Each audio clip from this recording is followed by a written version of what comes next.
pelo transtorno inicial, das falas um pouco durante o início da transmissão e das quedas, mas isso acontece, né? E nós estamos aqui justamente para discutir e debater sobre uma temática importante, justamente nesse contexto de pandemia que impacta em diversos aspectos de nossa vida, inclusive nessa questão de saber lidar melhor com essa tecnologia, né? Então, hoje nós estamos aqui através da Faculdade Católica Santa Terezinha, retomando para quem iniciou agora a assistir a nossa transmissão.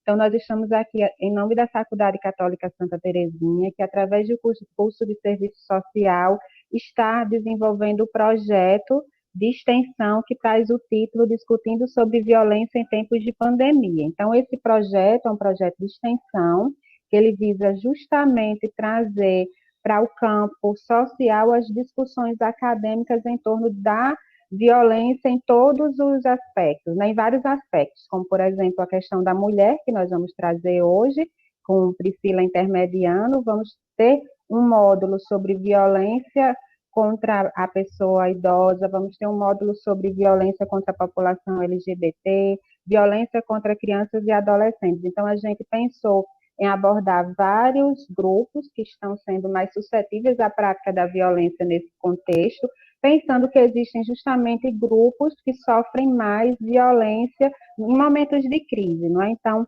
nesse momento, nós pensamos de trazer essas discussões, esses debates que já são feitos na academia, mas tentar aproximar um pouco mais as reflexões em torno da teoria e da prática junto com todos vocês, né? Então, inicialmente, já agradecer a participação de todas e todos que estão aqui nos ouvir. Mais uma vez, pedir desculpa pelos transtornos e eu vou passar para a Priscila, que ela vai intermediar esse nosso primeiro encontro, que traz, como a gente já pôs, né, a questão da violência contra a mulher com o tema naturalizam ou inviabilizam as violências que sofremos, mas sentimos cada giro desse ciclo. Então, vou passar para a Priscila Brandão, ela que é assistente social, doutoranda em serviço social pela UFRN, feminista marxista, e ela discute, pesquisa, estuda as categorias de gênero, diversidade sexual, trabalho e formação profissional. Vou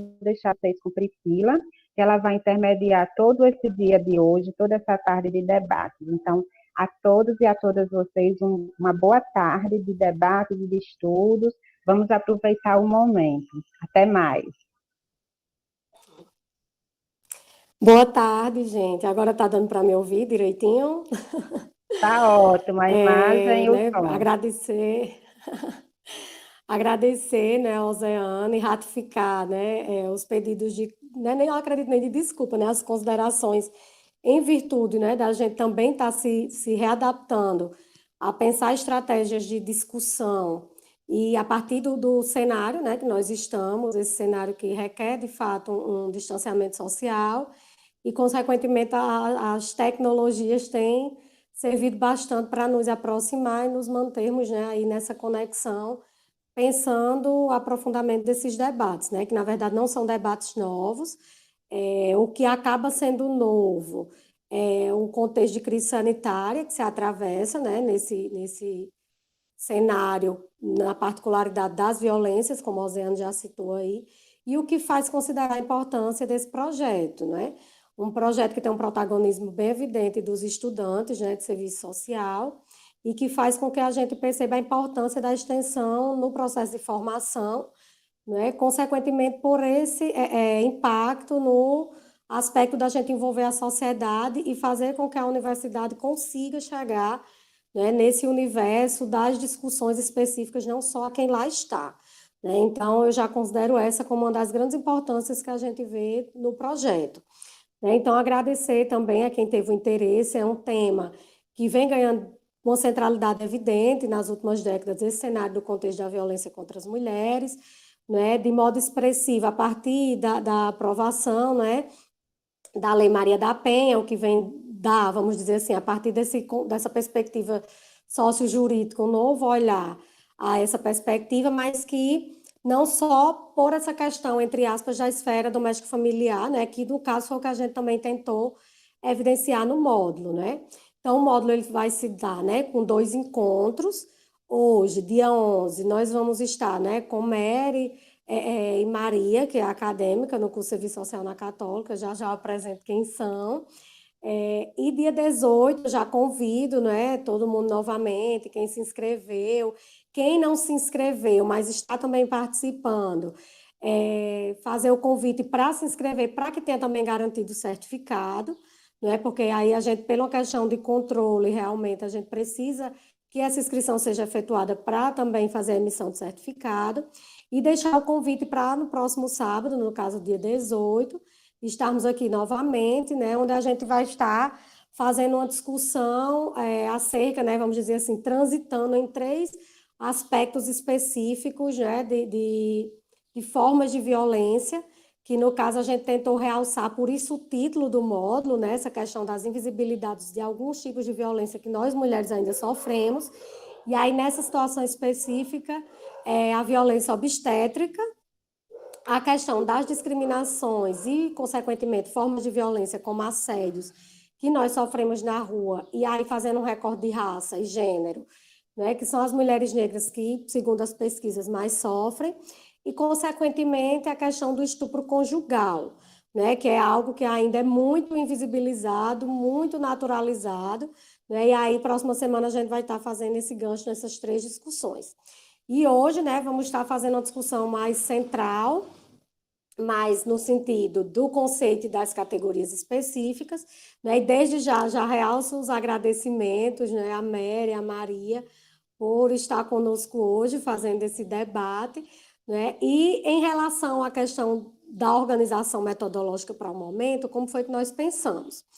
A gente, no caso, vai até realçar, né? A gente iria iniciar com um momento cultural com Carolyn, mas até o momento a gente não conseguiu que ela estivesse presente, e aí fazer essa consideração, né, que provavelmente deva ter acontecido algo, mas justificar que Carolyn não vai poder estar conosco. Ela faria uma apresentação cultural, né, para dinamizar um pouco o momento.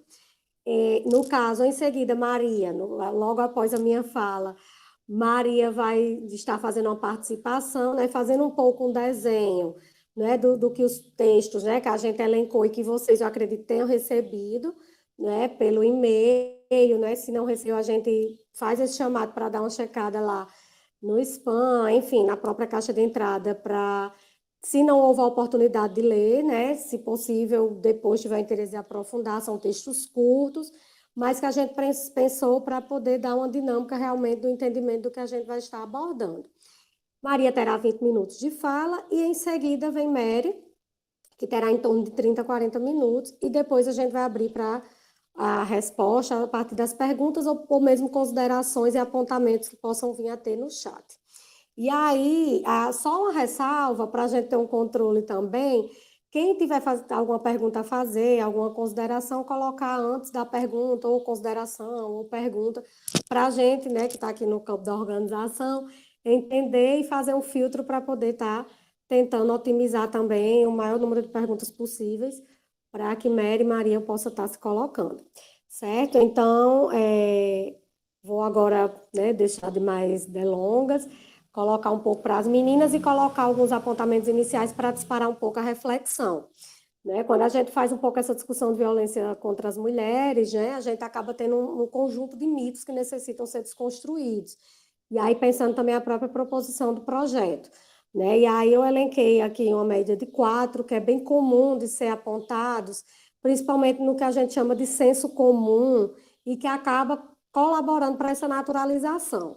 Um deles é que o homem, mais especificamente o homem, né, que no caso é quem mais agride as mulheres, porque também nós somos vítimas por outras mulheres também, mas o homem, quando vem a ser agressor, se torna agressor, há uma naturalização muito forte de um discurso voltado a um transtorno, doença mental, né, relacionado à psicopatia, ou então a questão do uso de álcool e outras drogas, né, um mito que a gente precisa desconstruir. Um segundo é que mulher apanha e não denuncia porque gosta de apanhar. Né? Então, consequentemente, eu acredito que a gente vai também trazer elementos para pensar nessa construção desse mito que ainda é muito forte, né? Por sinal, já é até já é geralmente tido como norte de campanhas, etc., como a ideia de quem briga de marido e mulher, ninguém mete a colher, e nós metemos sim, né? O que nós estamos exatamente fazendo hoje aqui. A violência só existe em famílias pobres, em pessoas sem escolarização e etc. Então, isso também precisa ser desconstruído, porque a violência já transgride essa questão de classe social, de raça, de gênero, enfim, todos esses marcadores que a gente entende como diversidade humana.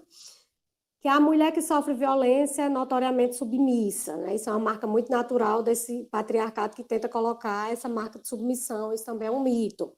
E, por último, que os homens não conseguem se controlar, por isso são agressores e agridem, porque é algo muito instintivo biológico do ser homem, né? Isso marca muito o determinismo biológico.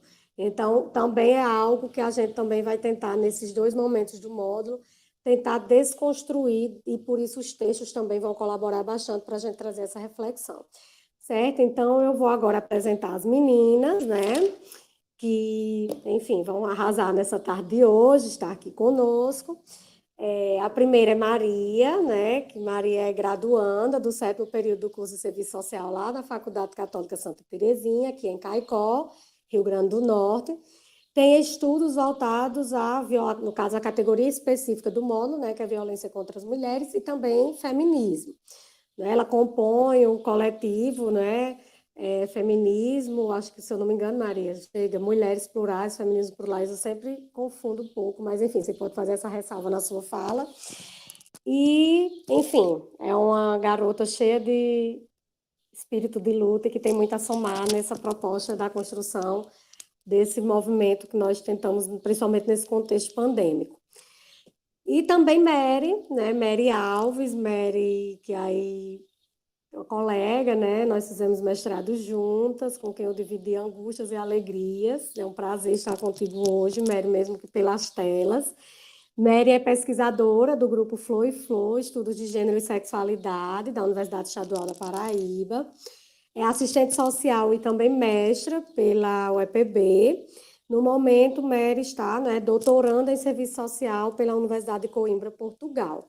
Né? Então, agradecer, né, a Mary e a Maria por ter acatado esse momento de estar aqui conosco. E agora, né, eu vou passar para a Maria, que vai ter aí seus 20 minutos de fala a respeito do que, no caso aqui, a gente já conversou, certo? Então, desejo um ótimo debate, uma ótima explanação, Maria.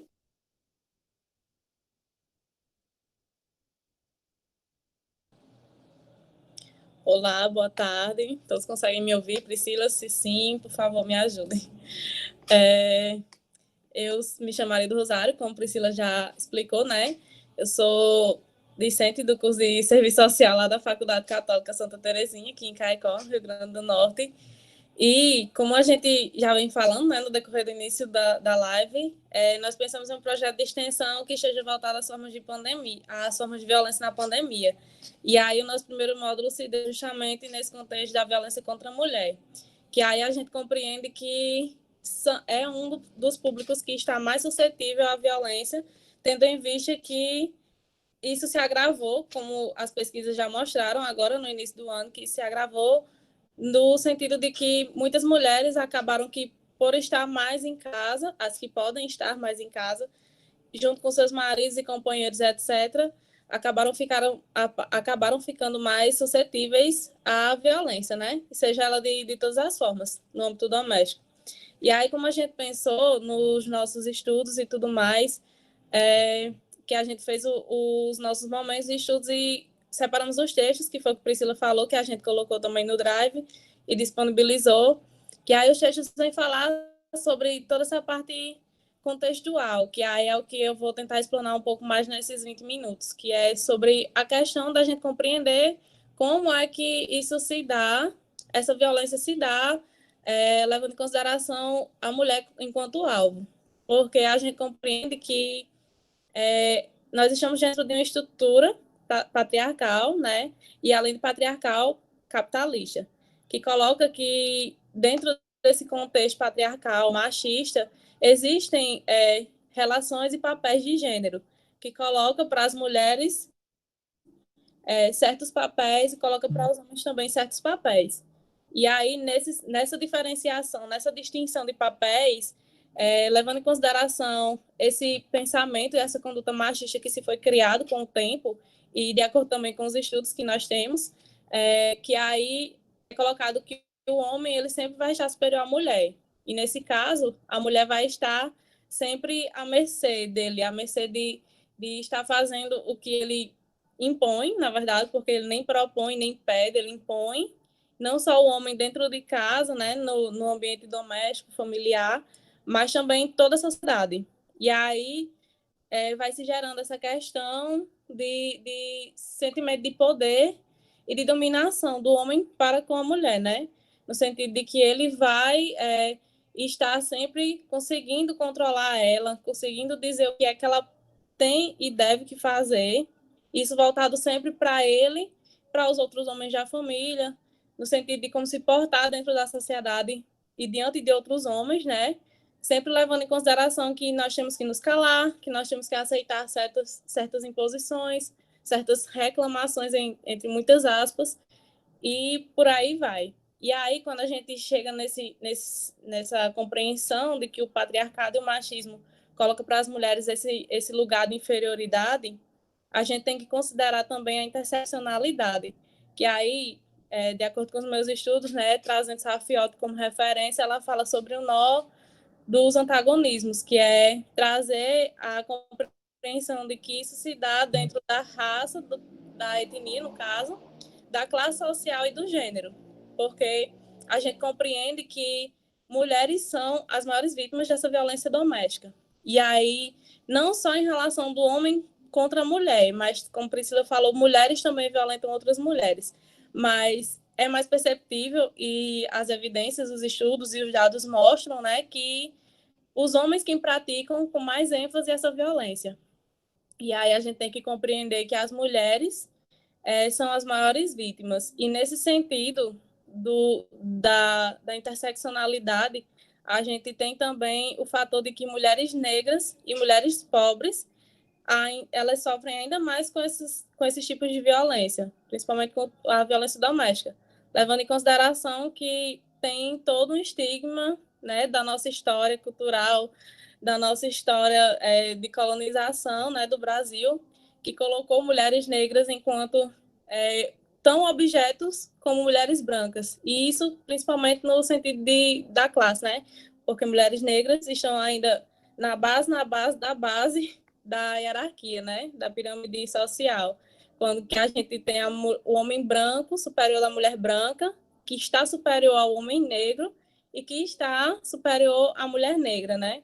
E pobre, nesse sentido.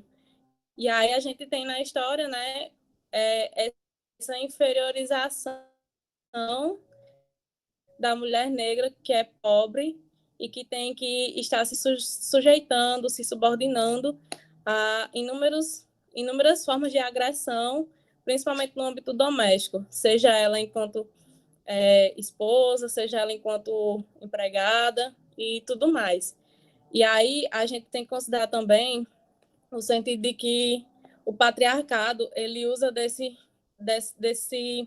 ideal de controle, além da mulher como um todo, a questão sexual também, por considerar que a mulher, por estar nesse lugar de inferioridade, ela deve não só estar se subordinando nos afazeres domésticos, no cuidado com os filhos, porque também é criado que as mulheres elas têm que nós somos educadas, na verdade, a crescer, a aprender, a, enfim, ter cuidados domésticos, né?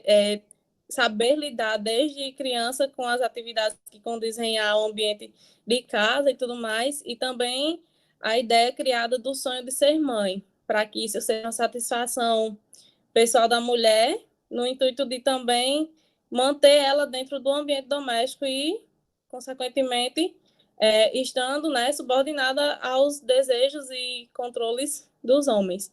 E aí a gente leva em consideração também que quando a Fiote fala, num dos textos dela, sobre a questão da sexagem, que é um autor que ela traz, né, que trabalha sobre essa expressão e esse termo, sendo que no sentido de falar que é uma forma de controle sexual da mulher, além de controlar a vida dela como um todo, a vida social, as relações sociais dela, controla também a vida sexual, no sentido de que, além de tudo que ela tem que estar fazendo, estar se dedicando para agradar os homens, ela também tem que estar agradando no ambiente, né, a dois, digamos assim, no sentido de, mesmo quando ela não está bem, para estar mantendo a relação sexual, é imposto que ela tem que fazer, porque, enfim, se ela não fizer, o marido vai procurar fora de casa, o companheiro vai trair, ou então, enfim, você não vai arrumar ninguém porque você não quer fazer isso.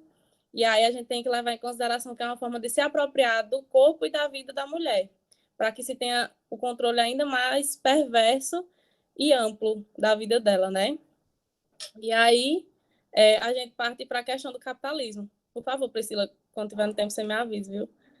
A gente parte para a questão do capitalismo junto ao patriarcado, né? Porque são duas estruturas de muito tempo, né? A gente sabe que nós estamos inseridos, né, dentro desse contexto patriarcal e capitalista, né, que além do controle da mulher, tem o controle da vida humana como um todo, no sentido da exploração, né? Porque além da dominação que o patriarcado tem sobre a mulher, a questão da exploração do capitalismo também, no sentido de que nos é posto que nós não devemos trabalhar fora de casa, nós temos que estar sempre em casa e no trabalho doméstico, e considerando também que o trabalho doméstico ele não é pago, mas é um trabalho também e exige muito mais. Quando a gente atrela para o sentido de que mulheres, quando conseguiram, né, a partir de muitas lutas, a liberdade e a autonomia de trabalhar para além do ambiente doméstico, trabalhar fora de casa, a exploração se deu ainda maior, porque a gente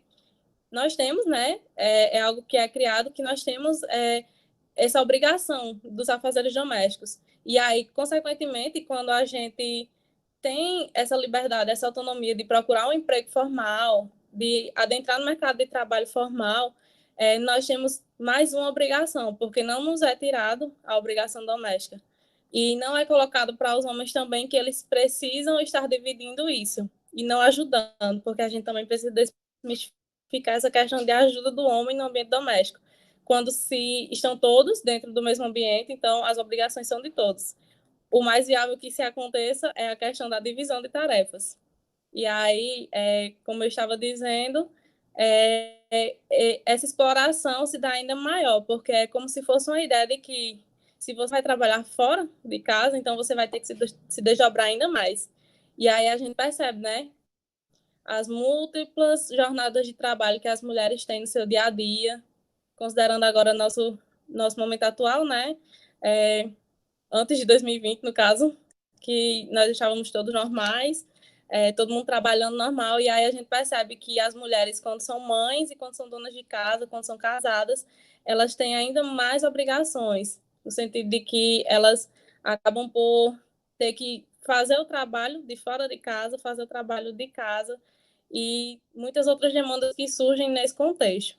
E aí, considerando o contexto de pandemia, que é quando a gente consegue chegar mais perto dessa questão da violência doméstica, porque a gente entende, né, que as mulheres que podem estar em casa, ou posso até ter me expressado mais, mas que estão em casa, e que os maridos também, consequentemente, estão mais próximos, não têm uma jornada maior de trabalho, todos estão em casa, e aí se torna mais fácil, digamos assim, essa questão da violência, pois temos que estamos todos em casa, estamos todos muito próximos, e esse controle machista, né, que a gente conhece, que a gente sabe que existe, acaba por se intensificar, no sentido de que o homem já vai estar, né, mais presente, e essas violências elas podem, e elas estão, como os estudos apontam, mais evidentes, porque elas estão ocorrendo com mais frequência, os maridos eles estão em casa, os companheiros eles estão mais presentes e estão querendo dominar ainda mais, estão conseguindo ter esse controle maior da mulher. E, enfim, com relação a vários e vários motivos que se é criado para que o homem agrida uma mulher, né? Porque a gente sabe que é necessário desmistificar, como Priscila também falou, né? A categoria, a noção de que mulher ela apanha porque quer, que mulher é cúmplice do agressor, enquanto vítima ela se torna cúmplice do agressor porque ela não sai, porque ela não denuncia. E aí, quando a gente está falando de violência doméstica, a gente tem que compreender que não é só violência física, mas existem várias outras violências. E apesar de nós já termos a Lei Maria da Penha, que vem tipificar os vários tipos de agressões, né, contra a mulher, a gente tem que compreender que nem muitas mulheres têm acesso a isso, que nem muitas mulheres conhecem esses tipos de violência e, consequentemente, elas não vão saber identificar se estão sofrendo essa violência em casa. E aí a gente parte da ideia de que muitas mulheres elas podem e estão sofrendo violência psicológica, violência sexual, violência patrimonial, no caso, além da física, sendo que nós temos que a física é a mais evidente, por deixar marcas, por deixar, enfim, formas evidentes e visíveis, no caso, né, da pessoa conseguir dizer, né, oh, ela está sofrendo violência, sendo que aí a gente tem que entender que muitas não reconhecem esses tipos de violência e por isso talvez elas estejam sofrendo ainda mais, além da física, estejam sofrendo outros e vários outros tipos de violência e mesmo assim elas não reconhecem. E ainda que reconheçam, muitas que já têm condições de desmistificar isso, de compreender isso, muitas não conseguem denunciar. E são N motivos também. A gente tem que considerar que elas não estão sendo cúmplices, elas estão em um ambiente que é difícil de sair. Quando se tem ameaça do companheiro, quando se tem a sociedade julgando, quando ela pensa ou quando ela faz a denúncia, quando ela sai de casa, além de termos a questão, né, dos filhos, quando se tem filhos, que muitas têm a insegurança de sair desse ambiente, de separar os filhos do convívio do pai, por imaginar que os filhos, enfim, vão crescer na presença do pai, que isso vai prejudicar de alguma forma, sendo que a gente tem que também entender que não prejudica, que talvez um ambiente de agressão prejudique ainda mais e deixe sequelas ainda mais nas crianças, né?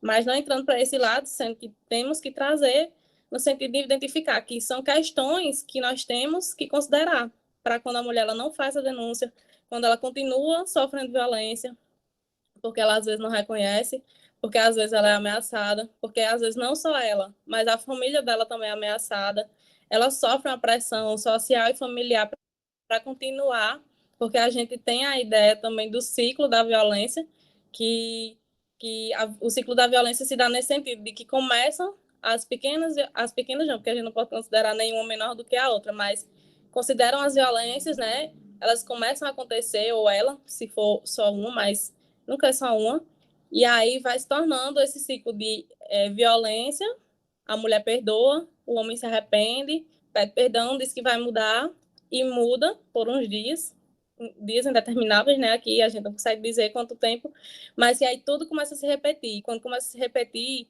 vem ainda mais grave, né? Se torna ainda mais ferrenho, digamos assim, dói e machuca ainda mais, no sentido de machucar o espírito, de machucar o corpo e a integridade como um todo, né, da mulher. E aí a gente parte também, a partir disso, da questão da violência e suas múltiplas formas, né, e considerando os meios enfim, impedem que a mulher chegue a denunciar e chegue a sair desse ambiente violento, a gente tem que considerar o feminismo enquanto um movimento, né, social de luta que vem justamente não só buscar a independência financeira, a autonomia das mulheres, no sentido de trabalhar fora de casa, ou de, enfim, não querer se casar, de não querer ser mãe, como muitas pessoas acreditam que o feminismo é só isso, mulher pode trabalhar, mulher não precisa ser mãe, nem enfim, casar.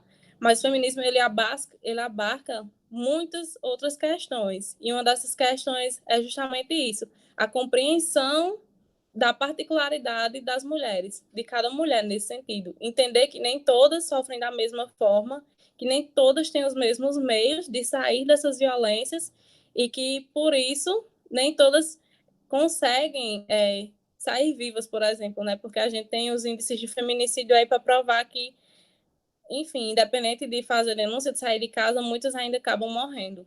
E aí a gente tem que considerar o feminismo como esse meio de também de unificação das mulheres, que até o termo que a gente, enquanto feminista, trabalhamos, né? sentido de sororidade, de ter empatia com a outra mulher, ainda que ela não seja nossa amiga, ainda que ela não seja nossa vizinha, ainda que ela não seja nossa irmã, mas que a gente tem que ter empatia, tem que considerar que ela não é igual a mim. E considerar principalmente que não é porque nós somos feministas que nós estamos isentas desse meio de violência, não. Porque em casa ou fora de casa nós estamos sendo assediadas diariamente e constantemente. Então, estar em casa, ser casada, ser mãe e ser feminista não quer dizer que você não vai sofrer uma violência nunca na sua vida. Quer dizer que você tem mais consciência. Existe um trabalho, né, uma desconstrução para que a gente consiga perceber que estamos nesse ambiente, que estamos sofrendo determinada violência e que, por isso, precisamos ter uma postura dentro daquilo, seja na denúncia, seja saindo daquele ambiente e, enfim, mas considerar que nós não estamos isentas, porque nós estamos dentro desse contexto patriarcal e capitalista, que coloca que estamos inferiores, que apesar de nós termos uma certa independência já, temos conseguido certa independência, certa autonomia, nós acabamos ainda assim sofrendo. E os números e os dados estão aí, de todas as pesquisas, para quem quiser ver, né?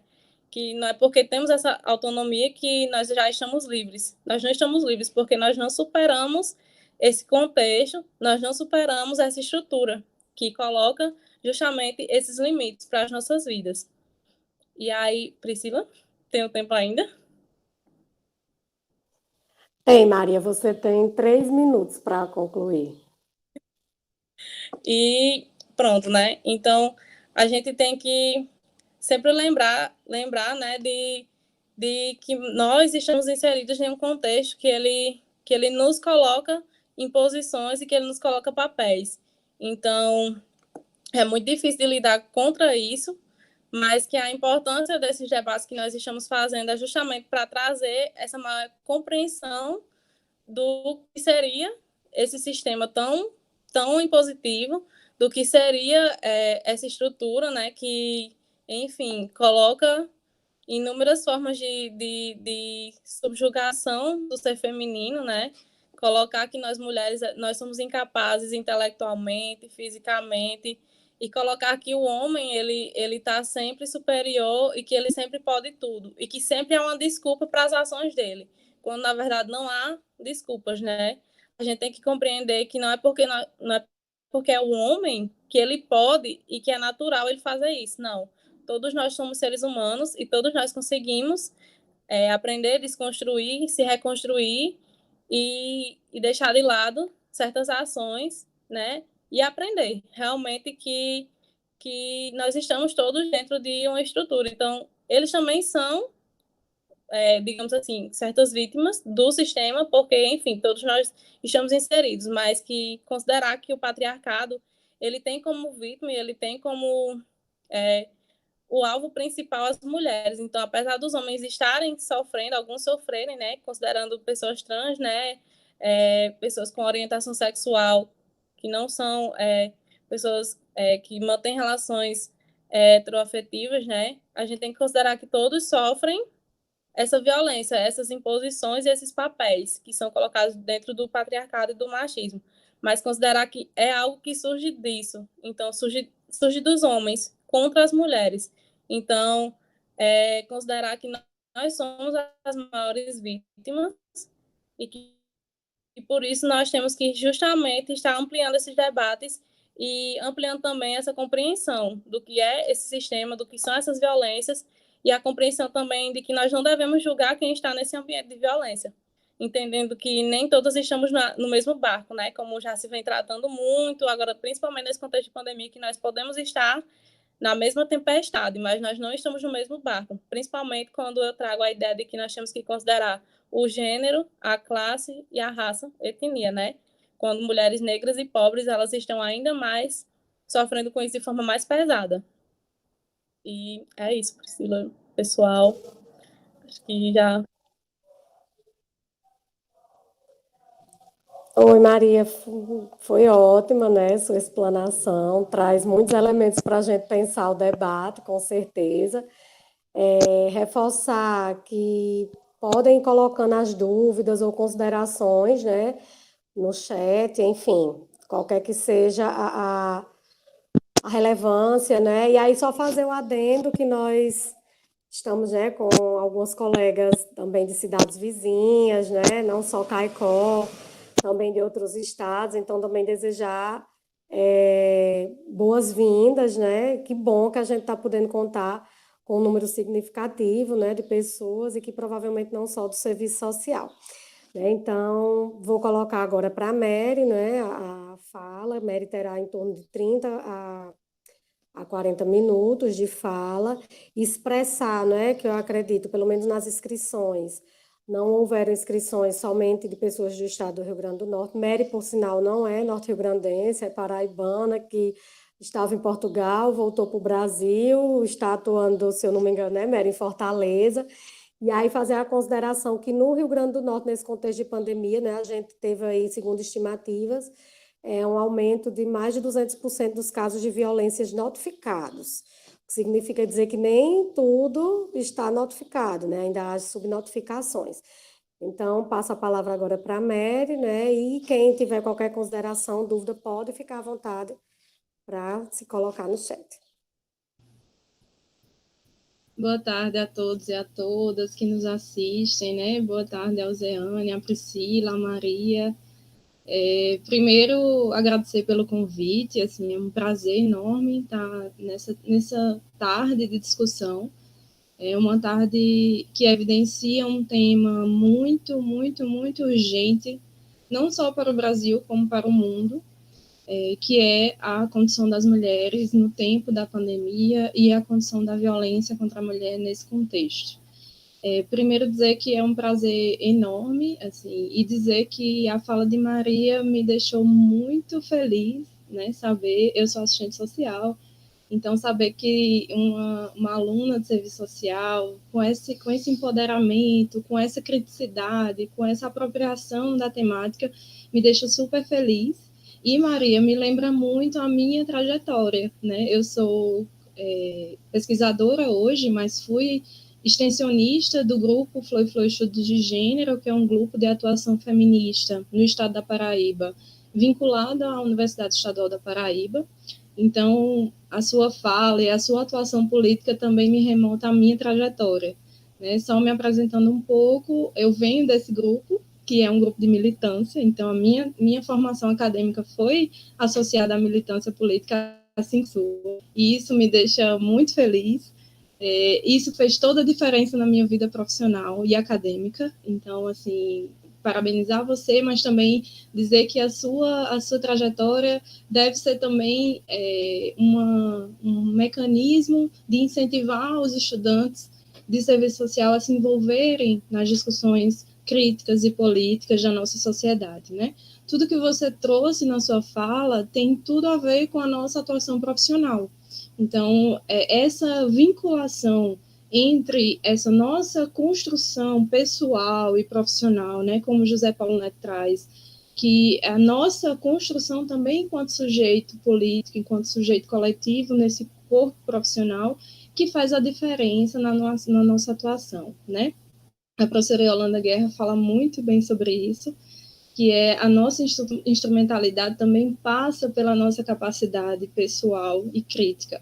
Então, construir essa capacidade pessoal faz espelho um pouco com essa nossa trajetória também de militância, de engajamento, né? Dizer que eu fico muito feliz por ouvi-la e por saber que a Faculdade, né, Católica de Serviço Social de Santa Terezinha traz também um profissional em formação, né, como você que já fala como profissional, mas que é um estudante, para trazer seu olhar e as suas inquietações sobre esse tema que é tão importante para nós. Então, considerando tudo isso, né, após toda essa atuação nesse grupo de estudo, eu hoje estou como doutoranda de serviço social, como a Priscila falou, e aí eu trago um pouco de algumas aproximações, né, em termos de dados, mas também em termos de provocações para a gente pensar nessa tarde. Então, vou compartilhar com você, por se tratar de um curso de extensão também, vou compartilhar com vocês um pouco de uma apresentação rápida aqui, mas para a gente situar um pouco esse debate, né? Então, a nossa ideia hoje é tratar um pouco dessa temática, né, da violência contra a mulher em tempos de pandemia, e dizer que, primeiramente, né, que essa violência, ela não é uma violência nova, ela não surge com a pandemia, mas ela é reflexo de uma sociedade estruturada, né, em termos históricos, com bases, né, como a própria Maria falou, com bases de desigualdades. Né? Primeiro, com bases de opressão, a partir da divisão societária da nossa sociedade, e a partir dessa opressão, dessa exploração, também com base nessa violação, né? Nessa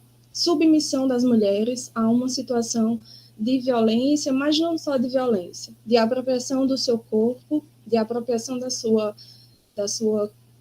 trajetória pessoal, né? A partir do momento que a gente vincula as mulheres a lugares específicos, e que esses lugares eles só podem ser ultrapassados ou só podem ser quebrados com muita luta, né? A partir do que o movimento feminista vem denunciar ao longo do século XX. Então, tudo isso expressa uma construção societária e cultural baseada em desigualdades, em opressões, em submissões.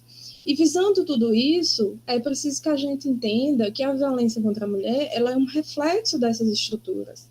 E ao ser um reflexo dessas estruturas, hoje, em tempos de pandemia, ela se coloca em termos de complexificação, mas, além de tudo, em termos de evidenciação de que as mulheres em suas casas não estão protegidas, que o ambiente doméstico e familiar, que para muitos de nós, né, sejam homens, mulheres, é um ambiente de proteção, de aconchego, de acolhimento, para as mulheres, nem sempre é assim.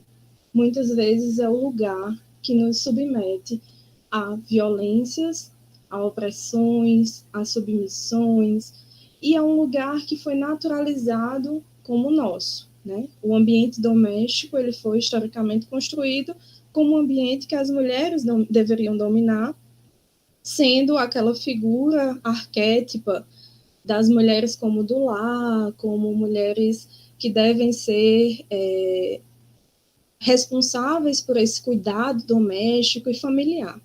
Então, a nossa conversa hoje, ela tem esse âmbito preliminar, mas ela se estrutura primeiro na necessidade de nós, enquanto estudantes e acadêmicos do serviço social, compreendermos criticamente a violência contra as mulheres, não trazendo, né, para a nossa concepção enquanto acadêmicos ou enquanto profissionais de todos esses estereótipos, né, que Priscila falou no início da nossa tarde, ou seja, da mulher que apanha porque quer, ou do homem que é naturalmente opressor, é uma coisa instintiva, ou da violência como uma condição das classes mais pobres. Então, da gente primeiro ter uma compreensão crítica para desconstruir esses arquétipos, depois a gente entender o contexto da pandemia e como essa pandemia complexifica essa violência contra as mulheres, já vivenciada historicamente, e depois o que é que a gente tem hoje de subsídios e de estratégias, não só para a nossa atuação profissional, mas também para a nossa reflexão ética e política. Então, nesse sentido, a gente tem aqui a ideia, né, da compreensão da estrutura socio-histórica da violência contra as mulheres enquanto uma estrutura que não surge do capitalismo, é importante a gente destacar isso, mas que é acirrada e que é configurada a partir do capitalismo para a nossa sociedade contemporânea. Essa estrutura capitalista, que é baseada na desigualdade por si só, né, a desigualdade entre classes, entre aqueles que detêm os meios de produção e aqueles que vendem sua mão de obra para sobreviver, mas também na desigualdade de gênero. Ou seja, primeiro a gente entender que essa estrutura societária que nós nos situamos hoje, ela determinou em determinados momentos históricos onde as mulheres deveriam se situar e onde os homens deveriam se situar. E como os homens deveriam se comportar e como as mulheres deveriam se comportar. Então, ela determinou que, por exemplo, os homens deveriam dominar o espaço público, seja ele no mercado de trabalho, ou na atuação política, ou na fala, ou no estudo, e as mulheres deveriam demandar o espaço privado, ou seja, deveriam estar responsáveis pelos cuidados familiares, pelos cuidados domésticos, né, pelos cuidados das pessoas em si, né, porque as pessoas precisam ser cuidadas. Se nós não tivéssemos cuidados, nós nem estaríamos aqui hoje. Se não tivéssemos quem cuidasse de nós, quando nós não éramos capazes suficientemente de suprir as nossas necessidades básicas, nós não estaríamos aqui hoje, né?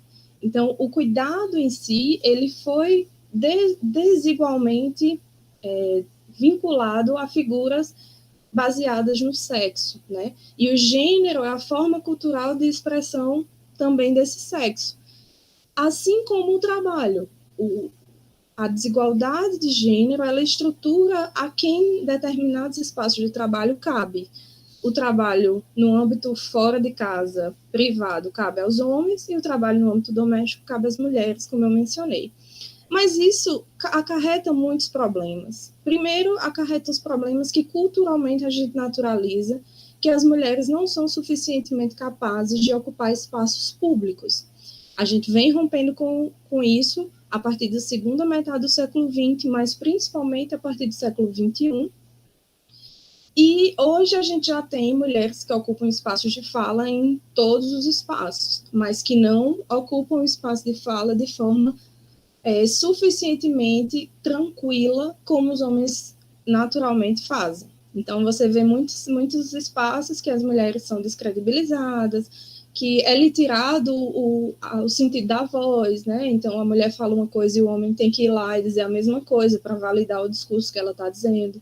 Então, a gente ainda vive muitos problemas oriundos dessa estruturação desigual entre homens e mulheres na sociedade, que foi apropriada pelo capitalismo de forma a também facilitar ou a ampliar os lucros, né?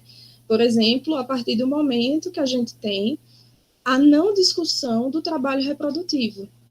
Mesmo a gente vendo, a partir de Marx, dos seus contributos, a gente vê que o trabalho reprodutivo pouco ou nunca é mencionado. Então, a gente não contabiliza as horas que as mulheres, em sua maioria, ficam, né, à submissão ou à mercê das necessidades do âmbito doméstico, ainda hoje. A gente não contabiliza as horas das pessoas que precisam cuidar das nossas roupas, das nossas casas, da nossa alimentação, para que a gente consiga trabalhar fora de casa. Nem mesmo de nós, né? Nem mesmo se nós fazemos isso. Então, o trabalho doméstico ele foi invisibilizado e ele segue sendo não remunerado, mesmo ele sendo super necessário para manter o trabalho produtivo fora de casa. Então, primeiro, essa estrutura social capitalista, primeiro entendimento que a gente precisa deixar aqui muito bem explicado, entre trabalho reprodutivo e produtivo, trabalho doméstico não remunerado e trabalho fora de casa valorizado e remunerado. Né? E isso também reverbera em categorias de trabalhadoras, como, por exemplo, as trabalhadoras domésticas, né? Que apenas em 2012 passaram a ter os seus direitos realmente equiparados aos demais trabalhadores, ou seja, toda essa estrutura social capitalista, baseada nessa desigualdade, ela determina vários âmbitos da nossa vida e da vida de várias categorias, inclusive profissionais. Depois, é preciso que a gente entender que entra nessa discussão a condição da condição de gênero. Perceber que gênero é uma construção cultural baseada nessas desigualdades que a sociedade estabelece para homens e mulheres. E o gênero é uma categoria de análise sociohistórica que, a partir da década de 70 no Brasil, passa a denunciar que existem essas desigualdades e que essas desigualdades significam na vida das mulheres. Significam opressão, significam exploração, significam violência e significam que essas mulheres não tenham as mesmas condições de desenvolvimento social, econômico e cognitivo que os homens. Então, gênero passa a dizer, olha, existe essa desigualdade é construída culturalmente e necessariamente ela precisa ser desconstruída. Então, essa tarde que a gente está falando e discutindo sobre isso é uma das estratégias que nós temos para desconstruir essa estrutura de gênero, essa estrutura que determina ainda culturalmente e que é reproduzida, mesmo sem a gente perceber, muitas vezes, para violar a condição das mulheres na sociedade. Então, essa gênero, classe, são dois mecanismos dessa engrenagem. E o terceiro mecanismo dessa engrenagem é a raça. Perceber que não só nós mulheres não somos uma categoria universal, nós somos uma categoria diversa. E que, em sua diversidade, tem estruturas de especificidades que devem ser consideradas. A classe é uma dessas estruturas mais importantes, porque as mulheres pretas, né, as mulheres negras, elas, ao longo da história, disseram, olha, não é toda essa estrutura de gênero que nos atinge. A estrutura de gênero que atinge essas mulheres brancas de classe média alta que estão escrevendo aí nos Estados Unidos e na Europa sobre feminismo, sobre gênero, não é a mesma que nós vivenciamos. A que nós vivenciamos é muito pior.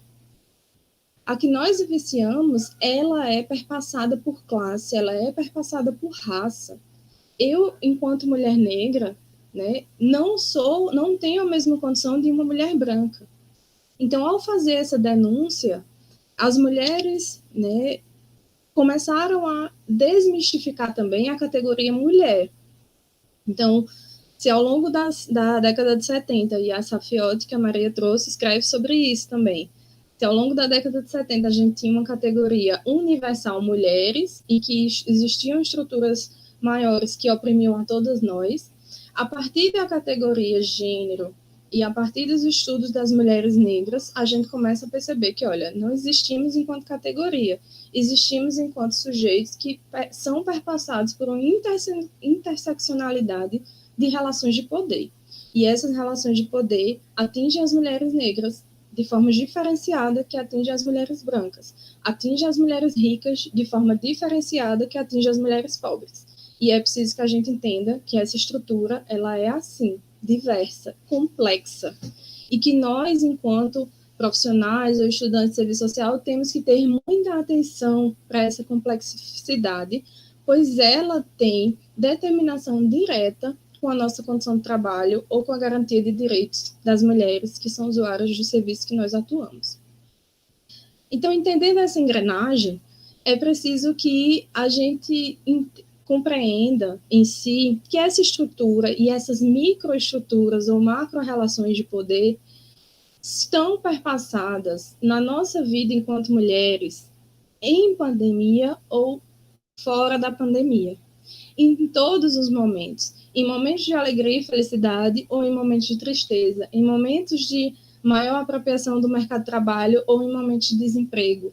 Em todos os momentos que vivenciamos, essa estrutura nos perpassa, nos interage com o nosso ser, com a nossa condição, com as situações que nós vamos vivenciar. Para vocês terem uma ideia, a ONU recentemente lançou um estudo que 1/3 das mulheres em todo o mundo experimentou alguma forma de violência em suas vidas. Imaginem todas as mulheres do mundo, e 1/3 delas experimentando violências. É muita mulher sofrendo. Não é pouco, não é um problema simples, é um problema muito grave. Aqui no Brasil, 36% das mulheres, de todas as mulheres pesquisadas numa pesquisa, ressaltaram que já sofreram violência em algum momento da sua vida. Seja ele enquanto adolescente, ou enquanto mulher casada, ou enquanto namorada.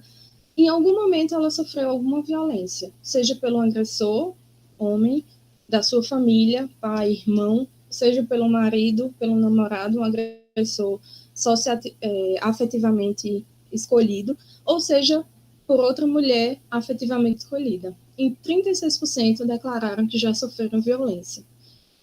Nesse contexto, a gente tem aí Se dando essa violência, em maioria no ambiente familiar e doméstico, a gente tem a complexificação da casa como espaço de acolhimento, né? Como eu falei anteriormente, não é para todas as mulheres que a casa significa um lugar de descanso, de repouso, de paz, de lazer. Muitas vezes é a casa o lugar que ela se sente mais desprotegida, que ela se sente mais ameaçada, que ela se sente mais violada de todos aqueles possíveis. Mas, infelizmente, ou felizmente, não sei, não é só a casa que é esse local. A rua também é. Então, para nós, muitas vezes não tem escapatória. O espaço público também é um lugar de violação. 37% das mulheres brasileiras relatam que já foram vítimas de assédio no último ano. 37% é um número muito alto, que seja no transporte público, seja na rua, seja no banco, na fila de um banco, ou mesmo num serviço socioassistencial, como um CRAS, um CREAS, não sei, essas mulheres podem estar suscetíveis à violação, ao assédio, a não terem a salvaguarda do seu corpo ou da sua estadia política. Então, só pelo fato de serem mulheres e estarem na rua, estão suscetíveis a assédio, a violação, a uma piadinha de mau gosto que se configura assédio, ou mesmo ao estupro, né, que é uma coisa mais grave. Então, tudo isso perpassa a nossa condição de vida, a qualquer tempo e a qualquer lugar. E as mulheres negras relatam que na rua elas são mais assediadas, né? Elas relatam mais assédio do que as brancas. Então, isso também demarca o lugar de raça nessa discussão e nesse debate. Entrando para a nossa discussão sobre a pandemia ela traz mecanismos e situações não vivenciadas, ou seja, novas para todos nós. Mulheres, homens, crianças, idosos, todos nós estamos tirados da nossa zona de conforto de alguma forma. E na condição de violência contra as mulheres, a pandemia ela tem um plus a mais. Primeiro porque a pandemia ela teve como uma principal estratégia de enfrentamento o distanciamento social, ou seja, todos nós deveremos ficar o mínimo aglomerados possíveis, né? Então, esse distanciamento social ele propiciou, em muitos casos, não para todo mundo, mas na maioria das pessoas ficaram em isolamento em suas casas, nas suas residências. E como eu falei anteriormente, né, que vocês puderam ver, inclusive em números, a violência contra a mulher, ela se dá, em sua maioria, no espaço doméstico e familiar. Então, a pandemia obriga as mulheres e homens a estarem confinados nos seus espaços domésticos e familiares. E muitas vezes essa pandemia é perpassada por configurações muito complicadas, de classe, de raça, porque a população negra e pobre é aquela que está em condição mais difícil na pandemia. Primeiro porque está desempregada, ou porque está esperando algum auxílio, algum direito que ainda não chegou, e as necessidades básicas, elas estão presentes, elas não esperam, elas não estão para amanhã, elas não estão para o dia 10 ou para o dia 15, elas estão hoje. E por isso, essas condições das famílias fica mais difícil. Eu vou apresentar aqui para vocês um videozinho muito rápido, que foi o Instituto Maria da Penha que fez, que demonstra a situação de uma mulher em situação de isolamento social, uma mulher trabalhadora, lógico que não é uma mulher das classes mais pobres, é uma mulher, né, que tem um emprego, que tem uma condição de estar em home office, que não somos todas nós mulheres que conseguimos estar nessa condição, mas essa mulher, ela passa por uma situação, e eu queria que vocês acompanhassem comigo aqui, rapidinho.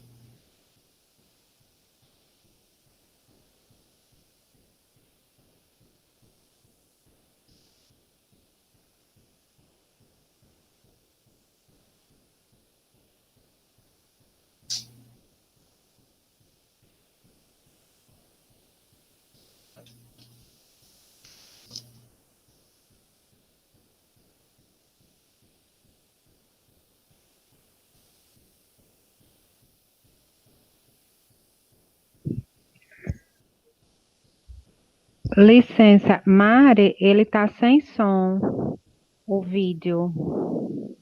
Tá sem som? E agora? Continua sem som. Continua? Eu já ia dizer, tá sem ouvir. Bom, então depois vocês podem acessar, não tem problema. É um vídeo que o Instituto Maria da Penha lançou que fala sobre a violência contra a mulher em tempos de pandemia. Mostra uma mulher que está num trabalho home office, que, como eu disse, não é acessado por todos nós, mas que ela está no home office e ela está vivendo uma situação de violência. E aí uma das colegas dela dessa videoconferência percebe a situação de violência e solicita e pergunta o que está acontecendo. E ela diz, olha, o Rafael me bateu. E eu não sei como, tipo, eu estou confinada com ele, eu não sei como agir. E essa amiga, ela ajuda essa mulher a superar essa situação, ligando para a polícia e solicitando que a polícia vá até a residência dela para verificar a situação, né? E com certeza tirar o agressor da situação de confinamento com ela.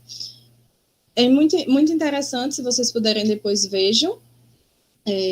Por que isso é interessante? Porque vivemos hoje a condição de um vírus, mas não é uma guerra única, é uma guerra dupla. Vivemos um vírus e duas guerras, né? Como uma campanha que está sendo veiculada por várias organizações, inclusive organizações do Norte e do Nordeste, que começam a dizer, olha, é preciso que a gente perceba que as relações e os problemas sociais que se colocam na condição de pandemia não só se vinculam à condição da saúde epidemiológica, se vinculam também à condição de sociabilidade e principalmente para nós mulheres, se vincula à situação de sobrecarga de trabalho, principalmente doméstico, de sobrecarga de violências que nós somos submetidas e de uma dificuldade não de atenção a essa violência pela rede socioassistencial que deve dar suporte a isso. Então, aí a gente tem um quadrozinho, né, só explicitando, e aí vocês podem ver que a maioria dos estados do Nordeste tiveram um aumento de feminicídios durante a pandemia de Covid. A média de 21 feminicídios por 100 mil habitantes de mulheres entre os meses de março e abril de 2020. Esse aumento é com base nos dados de 2019. Então, comparado a 2019, hoje a gente tem um aumento da média de casos de feminicídio de mulheres. E aí vocês podem dizer, mas isso é uma condição do Brasil. Não, não é. Em todo o mundo existem dados que estão sendo levantados, logicamente de forma muito preliminar, porque nós estamos vivendo a pandemia, nós não passamos ainda. Então, em todo o mundo tem se registrado um aumento da violência doméstica contra as mulheres em tempos de pandemia. A ONU já declarou que há um horrível aumento global da violência doméstica. A OMS também alertou para o aumento dos casos de violência doméstica contra as mulheres em todo o mundo. Na América Latina, na Argentina, por exemplo, um canal que eles têm específico, a linha 144, teve um aumento de 39% na segunda quinzena de março. E no Brasil, já vários mecanismos, várias organizações já denunciam, né, que existem, em média, 22% a mais de violência contra as mulheres, é um dado do Fórum Brasil de Segurança Pública, e o Ligue 180, né, a própria ministra já explicitou que houve um aumento de 34% de violência contra as mulheres denunciadas ou registradas entre os meses de março e abril. Ou seja, existem dados que fundamentam essa nossa preocupação, que está sendo discutida hoje à tarde aqui, sobre a violência contra as mulheres em tempo de pandemia. As violências estão aumentando, né? E aí vocês podem perguntar, mas o que é que significa a violência aumentar em termos de pandemia? Por que isso acontece, né? E um dos principais indicadores é a condição que eu já mencionei de isolamento ou distanciamento social. As mulheres hoje estão confinadas com seus agressores ou com seus opressores, né? Com seus violadores. Esse aumento de convívio ele gera situações que antes eram amenizadas porque havia uma tensão, digamos, no café da manhã, mas o violador sai para trabalhar, ou a mulher sai para trabalhar, e aquele convívio é interrompido. No tempo da pandemia, muitas vezes não há esse distanciamento, ou seja, não há essa interrupção. Então, há a tensão no café da manhã e ela se estende para a tarde e se agrava à noite. Essa situação de confinamento e de ausência de opções das mulheres saírem desse contexto também se refere à sua rede de apoio. Então, esse isolamento ele causa o afastamento das mulheres, da sua família, dos seus amigos, pessoas que, porventura, elas poderiam solicitar ajuda em qualquer situação de ameaça, e que elas não fazem. Além disso, além desse distanciamento da sua rede de apoio, famílias e amigos, tem também a dificuldade de acesso da rede socioassistencial, seja de proteção ou de enfrentamento. A Lei Maria da Penha, a Lei 11.340 de 2006, ela traz, dentre os seus mecanismos, várias estratégias muito avançadas de enfrentamento, e de punição, de proteção, de acolhimento das mulheres. E toda essa rede que foi constituída a partir da Lei Maria da Penha, ela está numa situação sui generis, ou seja, hoje, profissionais da rede socioassistencial não estão nos espaços atuando. Eles estão em casa, em trabalho, home office, porque há uma necessidade deles não estarem nesses espaços de trabalho para não disseminar também o coronavírus. Então, toda essa situação dificulta que as mulheres acessem, por exemplo, alguns desses espaços. Além disso, ao aumento da desigualdade social, e a condição de desemprego, a dificuldade de atender algumas necessidades básicas. A gente tem aí vários cenários e dados que demonstram a queda da renda, desempregos, uma maior dificuldade, inclusive, dessas mulheres terem condições econômicas de saírem de perto dos seus agressores, porque ela não tem emprego, ela não tem condição de renda capaz de propiciar isso também. Além disso, para todos nós, sejamos homens ou mulheres, estamos submetidos a situações de incerteza, de medo, de desilusão.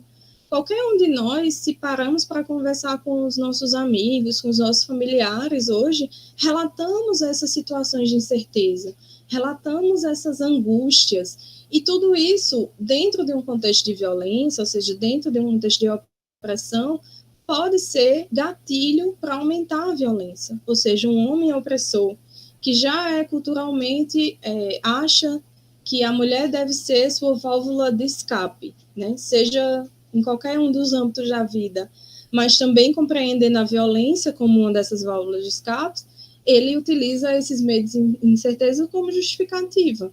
A gente tem várias procuradoras da justiça que relatam que os homens, quando estão em situação de desemprego, eles agridem mais as mulheres. Assim como quando eles estão em situação de consumo de álcool ou outras drogas. Eles perdem os freios inibidores.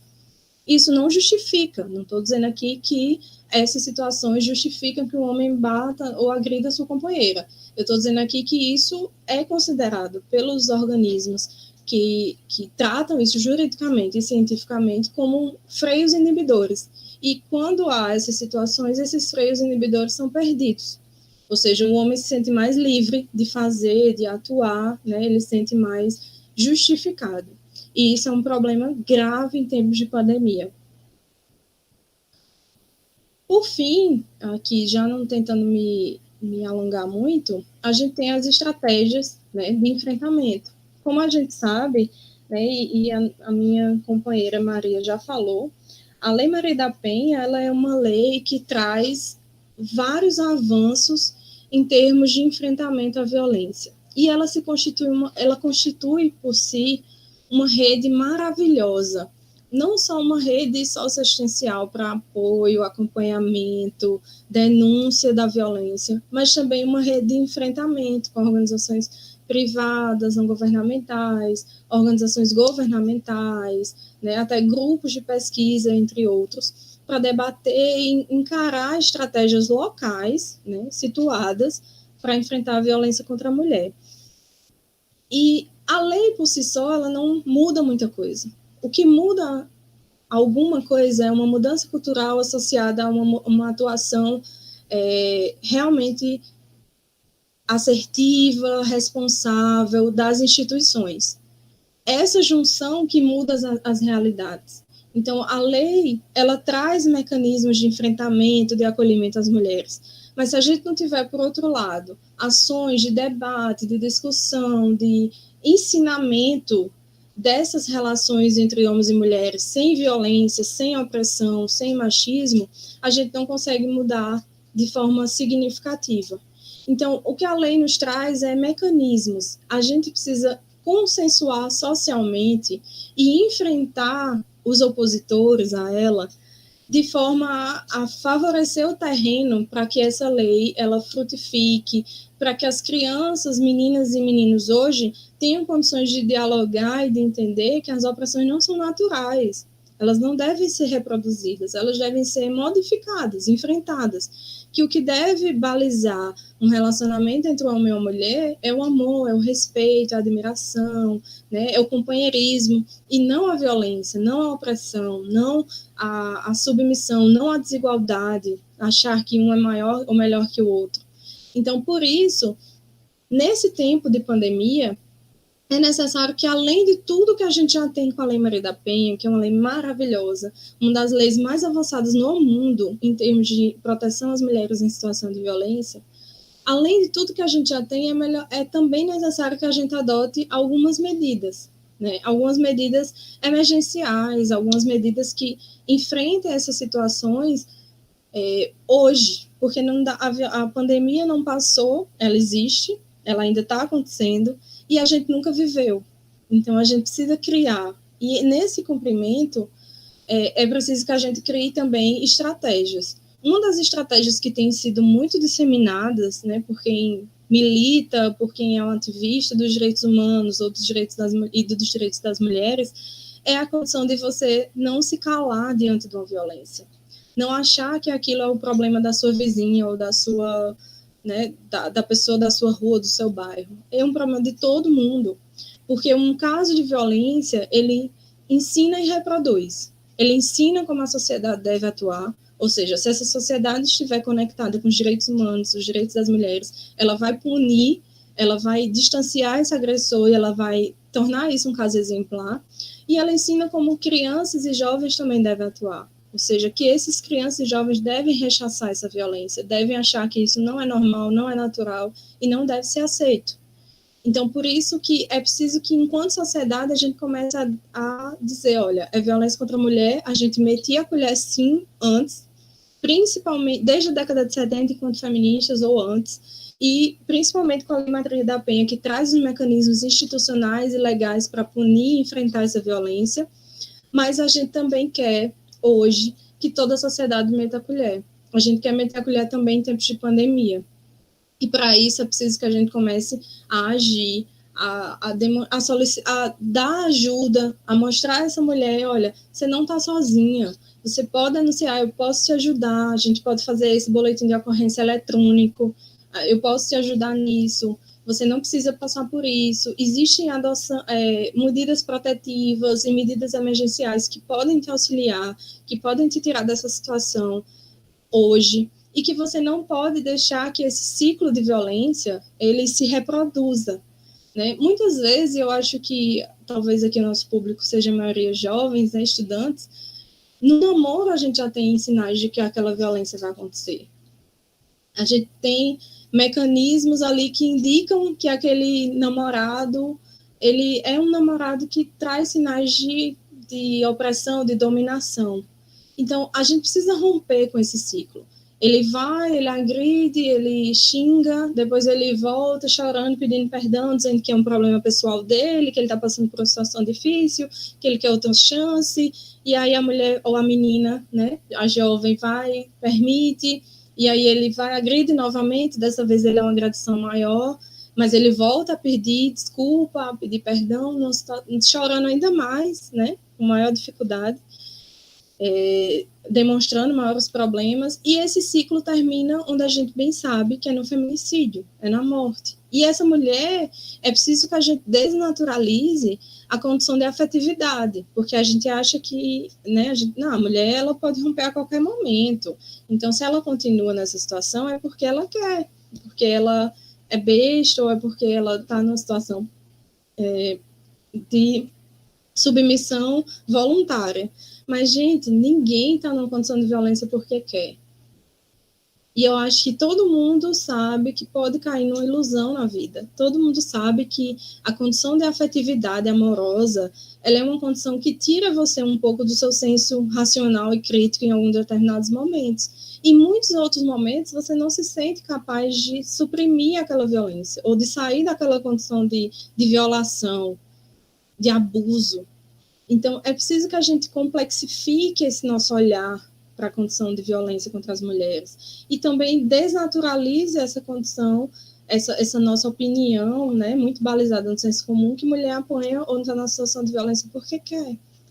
Então, além dessas, né, do boletim de ocorrência eletrônico e das medidas protetivas emergenciais, a gente também tem o 180, que é uma orientação e denúncia anônima, que pode ser acessado por qualquer um de nós, seja mulheres em situação de violência ou não. Se eu ver minha vizinha aqui passando por uma situação de violação, se eu ouvir os gritos dela pedindo ajuda, ou passando por uma violência física ou psicológica, se eu escuto o companheiro xingando ou maltratando, eu posso acionar o 190, que é para situações emergenciais, e não precisa ser a mulher que está passando pela violência que ligue. Eu, enquanto vizinha, eu, enquanto amiga, eu, enquanto prima, posso ligar e denunciar. E tudo isso são mecanismos e medidas que podem nos auxiliar nesse contexto. Mas eu acho que, e aí já encerrando um pouco minha fala, talvez eu esteja já ultrapassando minha hora, né? É preciso que a gente... Diga aí, Priscila, se eu já estou... Não, ia dizer que pode concluir, você ainda tem uns 3 minutinhos para a conclusão. Ótimo. Falei muito. Mas, assim, dizer que um dos nossos... Para esse nosso debate aqui, e eu acho que para a nossa reflexão mais crítica, é necessário que a gente entenda que todos nós somos parte na condição de violência contra as mulheres. Seja porque estamos atuando na linha de frente desses casos, porque somos agentes sociais, somos profissionais que lidamos diariamente com os cotidianos das populações em maior vulnerabilidade social, e isso significa também que a violência contra a mulher é uma condição de vulnerabilizante social das mulheres, mas também porque somos cidadãos e cidadãs, e eu acho que como cidadãos que visam construir uma sociedade mais justa, mais igualitária, devemos também colocar a nossa parcela de contribuição nisso.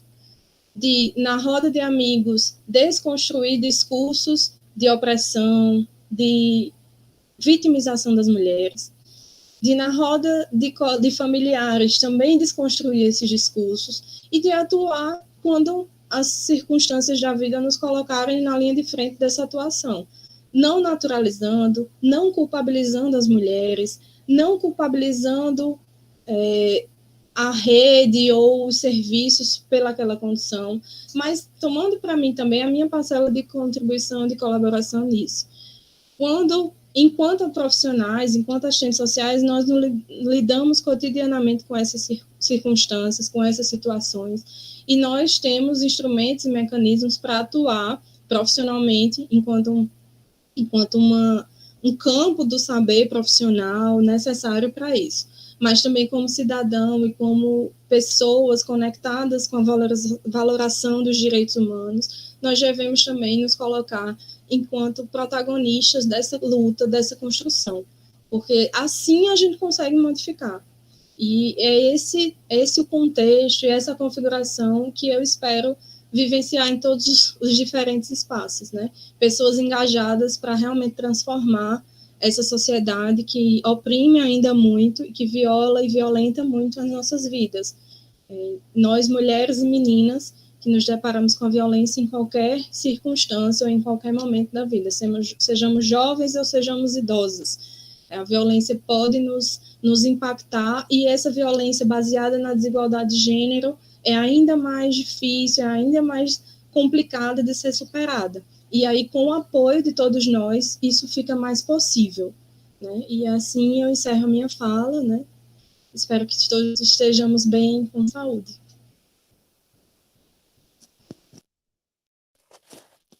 Oi, gente, Mary, maravilhosas, né? Eu disse as Marias, né? Hoje abrilhantaram nossa tarde. É incrível, né, o que vocês trazem para a gente repensar, enfim, ou aprofundar um pouco o que já temos nesse campo de construção da militância, no campo da construção teórico-crítica, enfim. Foi excelente. Você não falou muito, né? Você falou que necessário tinha para ser falado e que com certeza a gente passaria a tarde inteira, né, aqui ouvindo, porque realmente são debates que a gente sente essa necessidade de estar aprofundando, fomentando e aguçando sempre mais, né? Então, gente, antes de entrar aqui para destacar as considerações que foram feitas, é só ratificar, né, que no próximo sábado nós temos o segundo encontro, por sinal, foi excelente que Mary já trouxe vários indicadores que vai ser retomado no sentido de aprofundamento, como essa questão da discriminação, os assédios, né, que as mulheres sofrem nas ruas e que isso é muito tratado como natural dentro da construção do modelo de sociedade que nós temos. Então, vai ser no mesmo horário, às 14 horas, certo? Então, só ratificar que nós vamos estar, no caso, com 3 convidadas, né? E Vanessa, né? Então, 4 colegas, 4 mulheres, 4 companheiras que vão estar conosco próxima semana fazendo um pouco esse debate sobre violência obstétrica, essa discriminação que as mulheres negras sofrem, principalmente nas ruas e espaços públicos, e a questão do estupro conjugal, certo? E aí, só lembrar também, e aí bem interessante também tocar nesse assunto, a sequência dos outros módulos, certo? Já convidar vocês para fazerem aí suas possibilidades na agenda, para estar participando também do nosso segundo módulo, né, que vai ser mediado pela professora Raquel Salles, que vai ser sobre violências, né, contra crianças e adolescentes. Então, vai acontecer no dia 1º e no dia 8 de agosto, certo? Próxima semana a gente retoma novamente esse lembrete, certo? Mas já deixar aí a dica, porque, enfim, a gente sabe que também nessa dinâmica de pandemia, consequentemente com o isolamento, a gente acaba tendo também que nos organizarmos para estar participando desses momentos, né? Gente, aí antes também de fazer as colocações, eu queria só fazer algumas sugestões de leitura, além do material que a gente colocou no Drive, né, como proposta de tanto para o dia de hoje como para o dia 18, em relação às centralidades das temáticas discutidas, a gente pensou alguns outros, um deles, acho que está dando para ver direitinho, é o Patriarcado Desvendado, que é uma tradução de 3 feministas materialistas, né, da Colette, da Tabet e da Nicole, que aí foi traduzido pelo pessoal da SOS Corpo, né? Então a gente deixa aqui como proposta para quem quiser um aprofundamento acerca da categoria patriarcado, que foi bem central para a gente entender essas dinâmicas.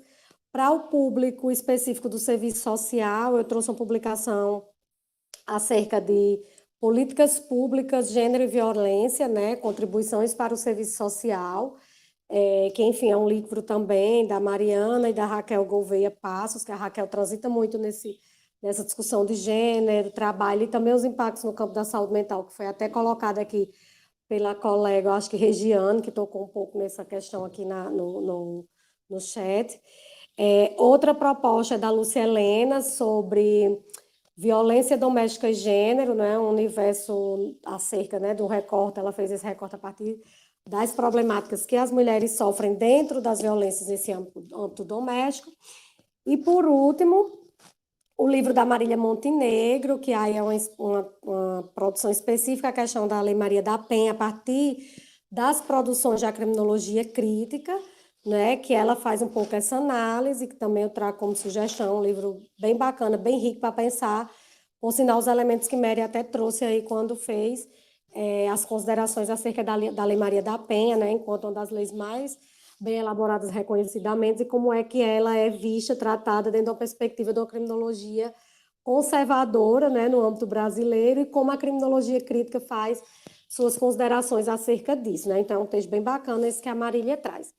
E aí, algumas considerações que foram feitas no decorrer das falas das meninas, além de muitas parabenizações em relação aos debates, que realmente foram maravilhosos.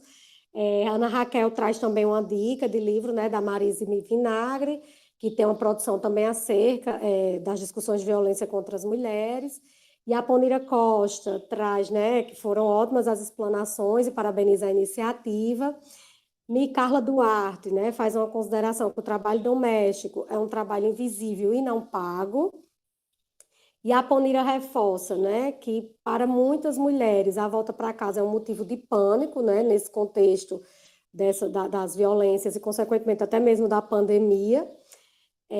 Regiane traz que trabalha, né, com saúde mental, e são vários os casos de violência nessa situação. Júnior Araújo destaca que é muito comum associar a violência somente às agressões físicas, né, desconsiderando a violência patrimonial, psicológica e moral, ou seja, aquela ideia do concreto, sobressaindo em relação ao abstrato, como se tipo insulto, né, o contexto até da exigência do trabalho doméstico não é violência, né? Deixa eu ver aqui.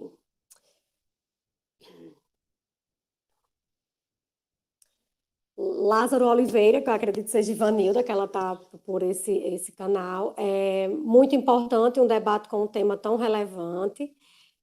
Carla vai fazer uma pergunta, certo? Aí, no caso, Mary e Maria vou logo destacar. Quando Mary fala daquela questão do uso do álcool, né, enquanto um catalisador para disparar a questão de violência, que ela coloca que acha que também não justifica. Aí ela coloca que não sabe se isso realmente potencializa, entre aspas, né, e pede para, enfim, coloca como uma interrogação para que seja melhor debatido.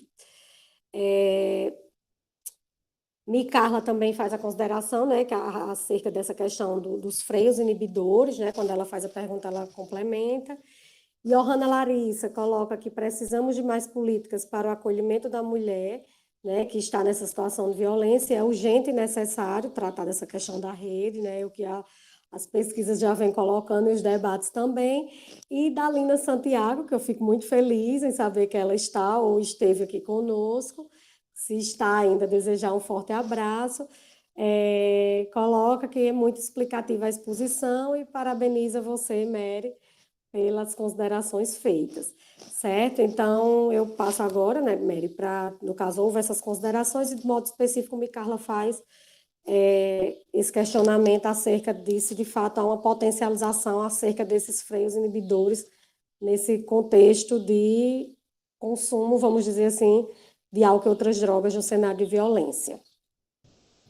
Então, como a gente falou na fala, né, não justifica, mas isso já tem sido apontado por vários procuradores do Ministério Público que acompanham a rede de enfrentamento às violências contra as mulheres e também por todo o suporte dos casos, né? Eu vou colocar aqui no chat o estudo, e é um estudo sobre a violência contra as mulheres no contexto de pandemia em São Paulo, na verdade, um raio-x da violência contra as mulheres, violência doméstica durante o isolamento, um retrato de São Paulo, em que alguns procuradores relatam que acreditam que o alto consumo, o consumo maior de álcool durante o isolamento social, e aí algumas classes, obviamente, tem provocado um aumento, pode ser, na verdade, pode ser um dos justificativos para o aumento de violência doméstica nesse período. E aí eu acho que vale a pena a leitura, vale a pena se aprofundar sobre isso. Eu acho que o álcool ou outras drogas, eles não fazem com que nós nos tornemos agressores, mas a questão dos freios inibidores, de você perder o senso até onde você pode ir e do que você ultrapassa sem perceber, é um dos estudos que demonstram que isso existe. E isso está sendo associado a essa justificação, digamos assim, de aumento dos casos durante a pandemia, né? E percebam que não são números pequenos, são 35%, 37%. Isso tudo significa muito para um país como o nosso, que tem muitos casos de violência, né? Acho que muitos casos por segundo, e esses dados só aumentam, em termos de pandemia, aumentaram, e por isso essa questão dos freios inibidores tem sido discutida e debatida. Lógico que não existe um consenso científico sobre isso, Eu trouxe apenas como um dos indicadores desse aumento, mas isso não é, isso é um apontamento desse estudo do Ministério Público de São Paulo. Acho que é isso, né, Pri? Tem mais algum? Priscila, tem mais alguma pergunta? É isso, né? Não, questionamento não. E aí, como não houve mais nenhuma pergunta, né, só várias considerações parabenizando, e que eu ratifico também, né, a fala de vocês, eu ia sugerir que vocês, Maria e Mary, fizessem suas considerações finais, né, e em seguida eu venho para fechar.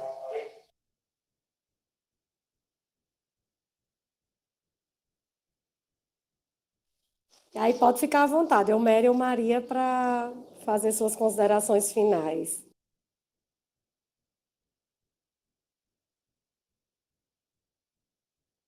Maria, o teu telefone tá teu microfone tá desligado, teu telefone.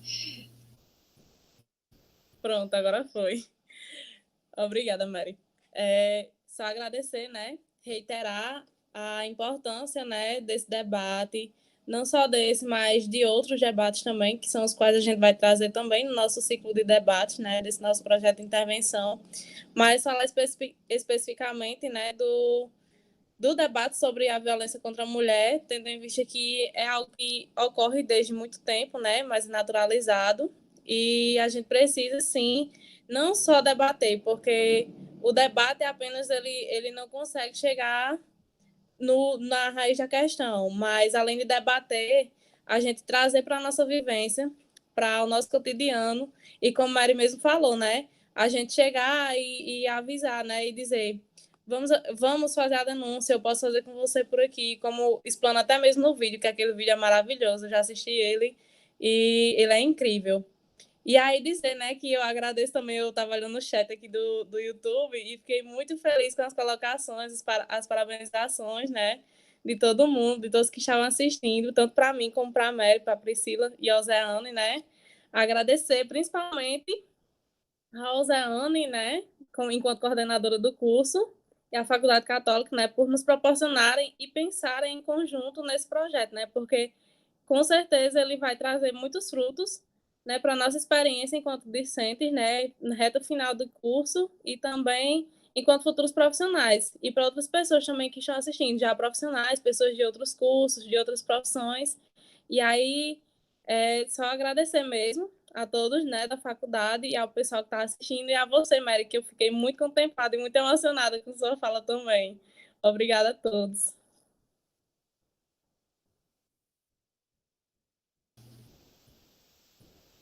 Então, obrigada, né, ao convite, inicialmente Priscila, mas também da Faculdade Católica, a todos que nos assistiram até agora, que permaneceram, né, nesse debate, nesse sábado ensolarado aqui na Paraíba. Eu espero que aí também, onde vocês estão. Dizer a Maria que eu me senti muito feliz de estar aqui debatendo com você me inspirou muito. É muito feliz, eu fico muito feliz de ver jovens engajadas e politizadas, né? Não só na nossa área, mas também na nossa sociedade como um todo, né?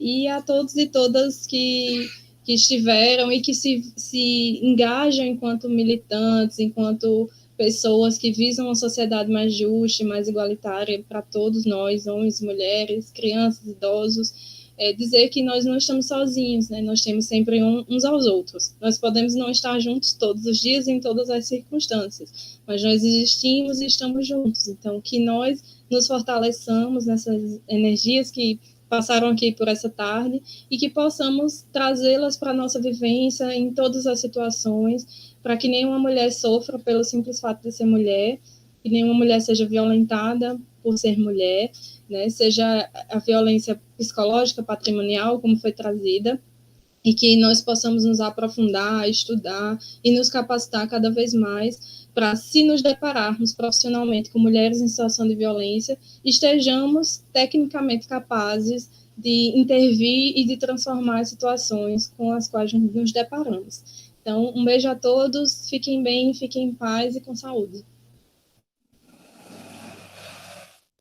Enfim, gente, então agradecer, né, novamente a Mary e a Maria pela participação e a excelente explanação, agradecer a quem esteve conosco, né, agradecer pela interação aí no chat, né? Enfim, e reforçar a importância da próxima semana, né? Nós vamos estar como debatedoras, né? Vanessa Mâncio, que é aluna também do 7º período, colega de Maria. Vamos estar com a Agnes Félix, vamos estar com Mercedes Santos e vamos estar com Ellen Lúcio. Né? Mercedes é sanitarista, professora da FACIS aqui, UFRN. Ellen é psicóloga, né? Especialista em atenção básica.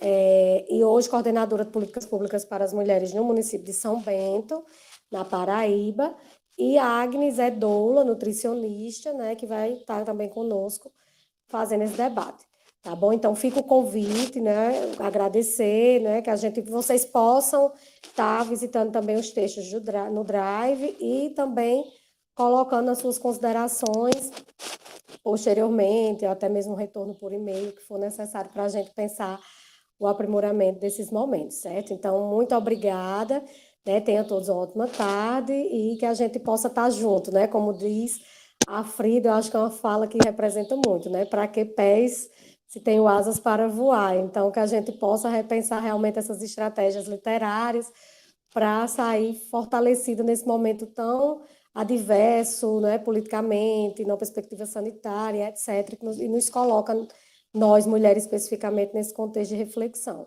Então, muito obrigada e a gente espera vocês no próximo sábado.